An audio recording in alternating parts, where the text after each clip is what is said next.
Hey, what's up everyone? This is Anthony from Anthony's Customs, and for this review we're looking at the Injustice HAL Jordan from the DC Comics Unlimited line. He stands just almost exactly 6.5 inches tall, so pretty much standard height for DC Universe Classics or DC Superheroes figures. And just like the other Injustice figures that we've gotten so far, they look okay at a distance, but as soon as you get close to them, they're pretty much horrible. This guy is no exception. Has some really cool sculpt work. The whole body has like that muscle tissue type look.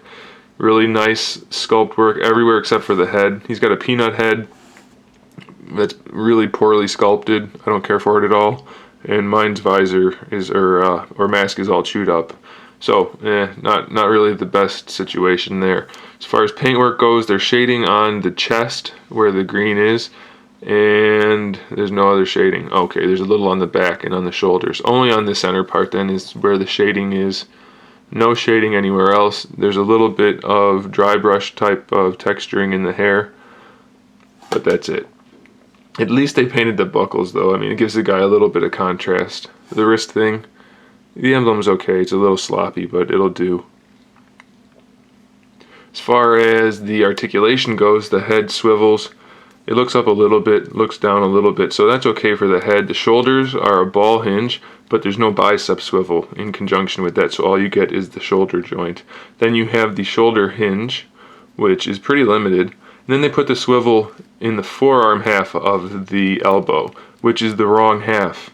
If you're going to have the swivel, you have to do like the Marvel Legends figures that have this, so that you can give them a bicep swivel. The swivel should be here, not down here, because the one down here doesn't accomplish anything since you have one in the wrist already, so that's just redundant. There is a hinge in the hand though. This hand's open, this hand is a fist. No ab crunch at all. Does have a swivel though. You can see that the top half of the suit is a separate piece. It's like a soft rubbery plastic that's on top, but it doesn't really serve a purpose other than being on top. So the hips have kind of like standard DCUC hips, except they're pretty limited. They don't come forward or back very much at all, and then they do fling out to the side really far, which I don't know about you guys, but I don't pose most of my figures like this. It's a lot less useful to put their legs out to the side than it is to bring them forward. You know, he can't even be in a walking pose, so it's kind of a disappointment. Then there's a thigh swivel, which is pretty ugly, and a swivel at the knee. Again, another redundant piece of articulation. I don't really get that. I don't understand it. And then of course the knee does have a hinge. That's pretty ugly the way that works. I don't understand what they're doing with this Injustice line. It's just like weird, really weird choices in the design. I don't get it. But the sculpt work is pretty good, so maybe that's what they're banking on.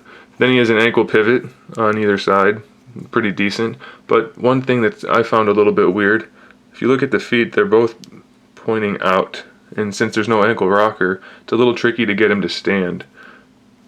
You have to kind of finagle the legs a little bit, and then eventually you can get the feet kind of square, but even then you can't. So it's just really not a good figure.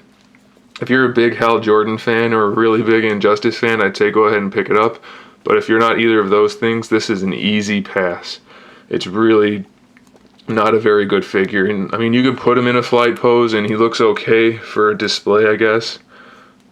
But if you plan on doing any sort of actual posing with this guy, it's not gonna work out. He's really not that good of a figure at all. At a great distance, he looks pretty good, but anywhere close at all, he's pretty horrible. So don't get him unless you're an absolute HAL Jordan fan. Alright guys, thanks for watching. Stay tuned for more figure reviews, custom figures, and other good stuff. In the meantime, keep collecting.